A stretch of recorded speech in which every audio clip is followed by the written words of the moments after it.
ආදරෙන් සාදරෙන් පිළිගන්නවා ඔයාලව අදත් SL Exam Pro අපේ channel එකට. ඉතින් තවත් විභාග කිහිපයක් ඉදිරියේදී පැවැත්වීමට නියමිත නිසා අපි අද තීරණය කරා ඕගොල්ලන්ට ගොඩක් වැදගත් විභාගවලදී බොහෝ ප්‍රශ්න ඇසෙන මාතෘකාවක් පිළිබඳව සාකච්ඡා කරන්න. ඒ තිරසර සංවාදනය. මේක රජය විභාග කරන ඔබට විතරක් නෙවෙයි පාසල් යන සිසුන්ටත් පුරවැසියා ලෙස සෑම දෙනාටමත් වැදගත් මාතෘකාවක්. ඉතින් තිරසර සංවාදනය පිළිබඳව තොරතුරු දැන ගැනීමට එකතු වෙන්න මේ SL Exam Pro.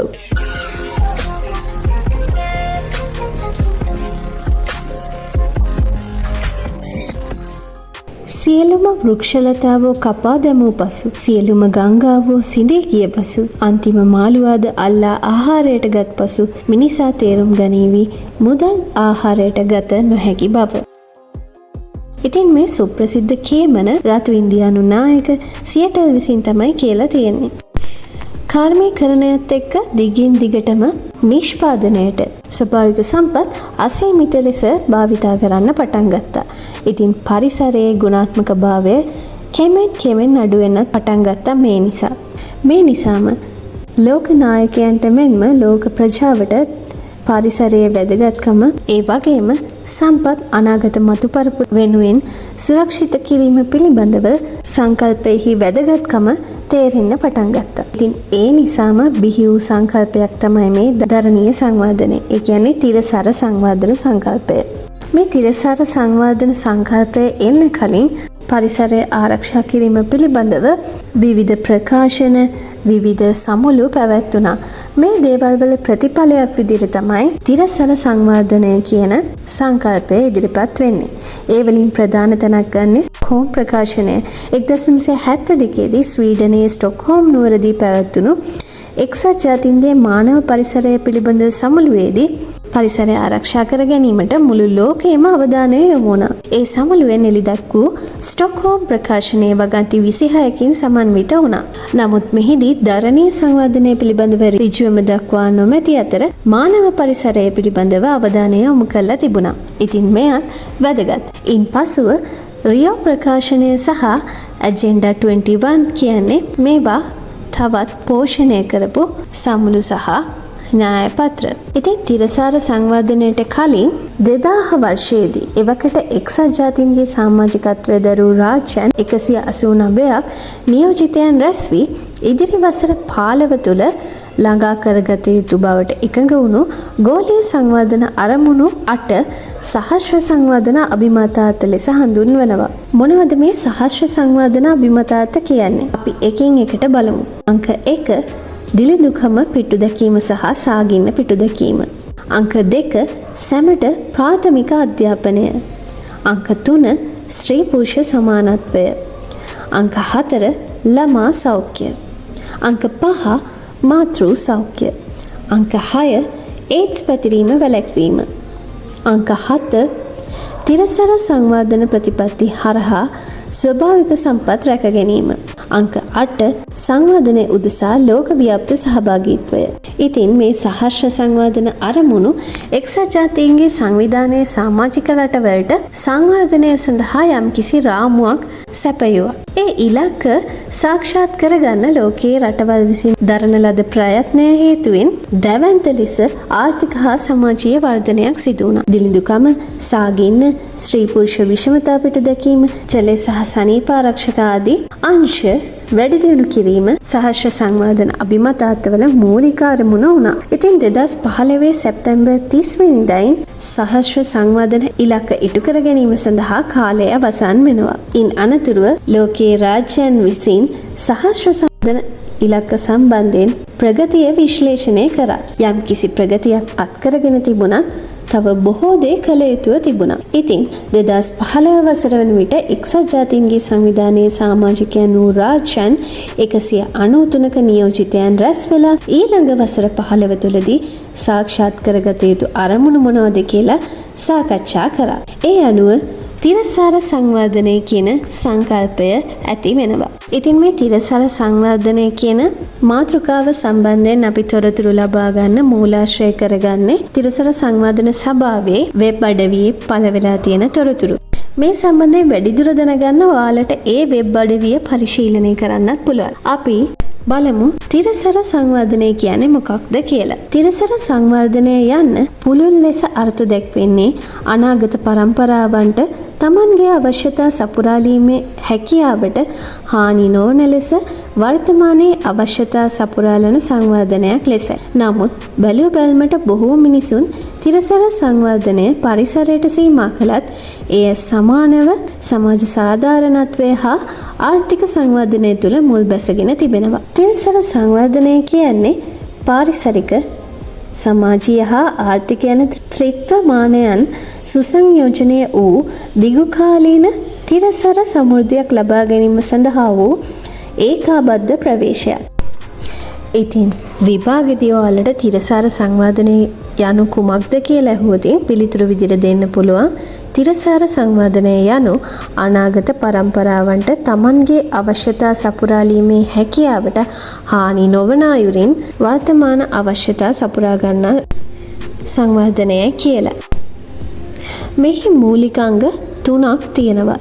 ඒ තමයි ආර්ථික සංවර්ධනය, ඉකොනොමික් growth, සමාජයේ සියලු දෙනා ඇතුළත් වීම, social inclusion සහ පාරිසරික ආරක්ෂාව, environmental protection. ඒ තුලින් අනාගතයට වඩා යහපත් ලෝකයක් සකස් කර දීම මෙහි අරමුණයි. ඉතින් මේ විදිහට 2015 සැප්තැම්බර් මාසෙදී එක්සත් ජාතීන්ගේ සමාජික රටවල් 193ක් එකතු වෙලා සියලු දෙනාටම යහපත් අනාගතයක් සාක්ෂාත් කර ගැනීමේ සැලසුමක් ලෙස ඉදිරි වසර 15 තුල මෙම තිරසර සංවර්ධන ඉලක්ක ඉටු කර ගැනීමට එකඟ වුණා. ඉතින් මේ න්‍යාය පත්‍රය 2030 වර්ෂය වන විට අවසන් කළ යුතුයි. ඒ කියන්නේ සියලුම රටවල් මෙම ඉලක්ක 2030 වන විට සපුරා ගැනීමට අභිමත කරනවා. ඉතින් තිරසර සංවර්ධනයේ අරමුණු 17ක් සහ ඉලක්ක 169ක් මේ මගින් ඉදිරිපත් කරලා තියෙනවා. අපි එකින් එක බලමු මේ තිරසර සංවර්ධන ඉලක්ක 17 මොනවද කියලා. ඉලක්ක අංක 1 no poverty. සියලු තැන්හි පවතින සෑම ආකාරයකම දුගී බව අවසන් කිරීම. ඉලක්ක අංක 2 zero hunger. කුසගින්න තුරන් කිරීම. ඉලක්ක අංක 3 good health and well-being. නිරෝගී බව සහ යහපැවැත්ම. ඉලක්ක අංක 4 quality education. ගුණාත්මක අධ්‍යාපනය. ඉලක්ක අංක 5 gender equality. ස්ත්‍රී පුරුෂ සමානාත්මතාවය. ඉලක්ක අංක 6 clean water and sanitation.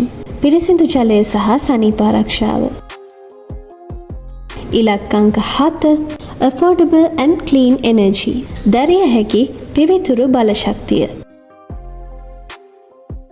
ඉලක්ක අංක 8 decent work and economic growth.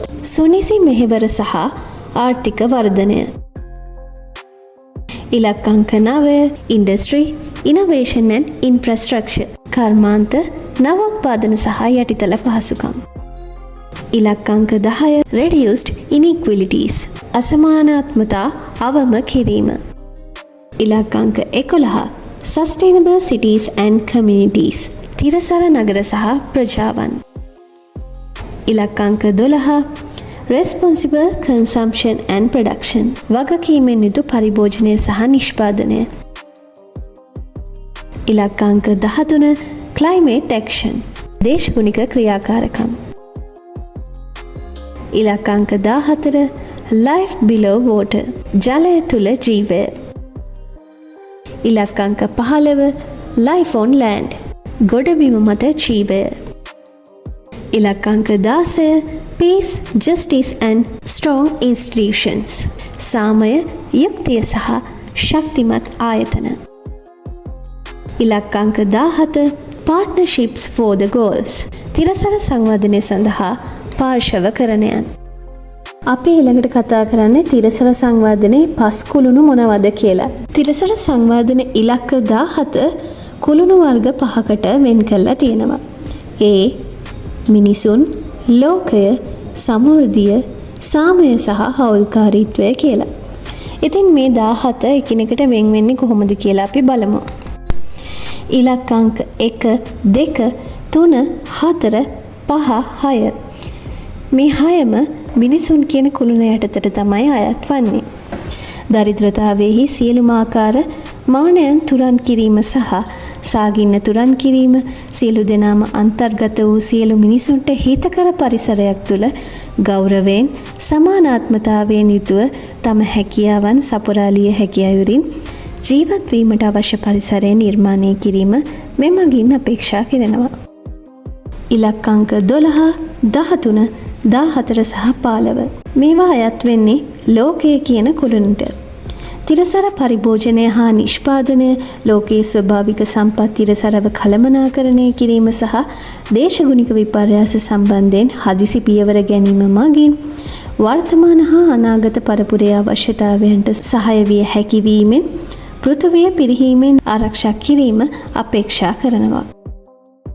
ඉලක්ක අංක 7, 8, 9, 10 සහ 11 සමෘද්ධිය කියන කුළුණට තමයි අයිති වෙන්නේ.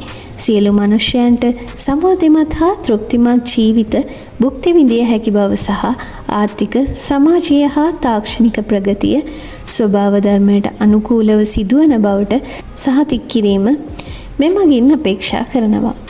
ඉලක්ක අංක 16. සාමය කියන කුළුණට අයත් වන්නේ මෙම ඉලක්ක අංක 16.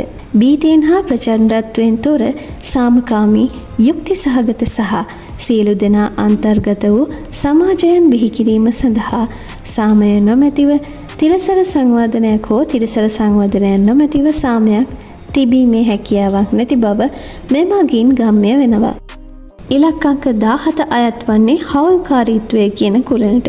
මෙම න්‍යාය පත්‍රය ක්‍රියාත්මක කිරීමට තිරසර සංවර්ධනය සඳහා වන පුනර්ජීවනය වූ ගෝලීය හවුල්කාරීත්වයක් තුළින් අවශ්‍ය ක්‍රමවේද බලමුළු ගැන්වීම අත්‍යවශ්‍ය වෙනවා. දරිද්‍රතාවයෙන් සහ වඩාත් අවදානමට ලක් වූ පුද්ගලයන්ගේ අවශ්‍යතා කෙරෙහි විශේෂ අවධානයක් යොමු කරමින් ශක්තිමත් ගෝලීය සහයෝගීතාවයක් මත පදනම් වූ හවුල්කාරීත්වයක්ද සෑම රටකම සියලු පාර්ශවකරුවන්ගේ සහ සියලු ජනතාවගේ සහභාගීත්වයද මේ සඳහා අත්‍යවශ්‍ය වන බව හවුල්කාරීත්වය කියන කුළුණෙන් ගම්‍ය වෙනවා. ඒ වගේම අවසාන වශයෙන් කියන්න ඕන තිරසර සංවර්ධන පරිසරයට පමණක් සීමා වී ඇති පරිසර න්‍යාය පත්‍රයක් නොවේ. එය සමාජීය, ආර්ථික, දේශපාලනික සහ නෛතික ක්ෂේත්‍ර රැසක් ආවරණය වන පුළුල් විෂය පත්‍රයක් ඔස්සේ ඉදිරිපත් කරන සංකල්පයක්. ඉතින් මේ තිරසර සංවර්ධන අරමුණු ළඟා කර ගැනීමට ලංකාවේ පිහිටුවා ඇති ආයතනය තමයි තිරසර සංවර්ධන සභාව SDC කියන්නේ. මේ පිහිටුවල තියෙන 2017 අංක 19 දරන ශ්‍රී ලංකාවේ තිරසර සංවර්ධන පනත අනුව.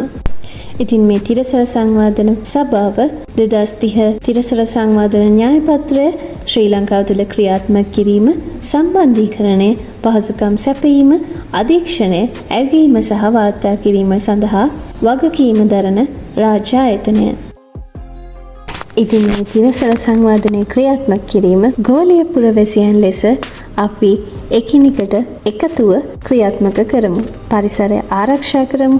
සමානාත්මතාවය ප්‍රවර්ධනය කරමු. උදාර අනාගතයක් ගොඩනගමු. ඉතින් මේ වීඩියෝ එක වැදගත් වුණා නම් yes කියලා කමෙන්ට් එකක් පහලින් තියන්න. ඒ වගේම අපිට like එකක් දාලා අපිව දිරිමත් කරන්න. කමෙන්ට් කරන්න, share කරන්න. අපිව subscribe කරලා bell icon එක click කරොත් වීඩියෝ එකක් upload කරපු සැනින්ම ඔයාලගේ phone එකට notification එකක් ගෙන්න ගන්න පුළුවන්. එහෙනම් අපිත් එක්ක ඉදිරියටත් එකතු වෙන්න මේ SR Exam Pro.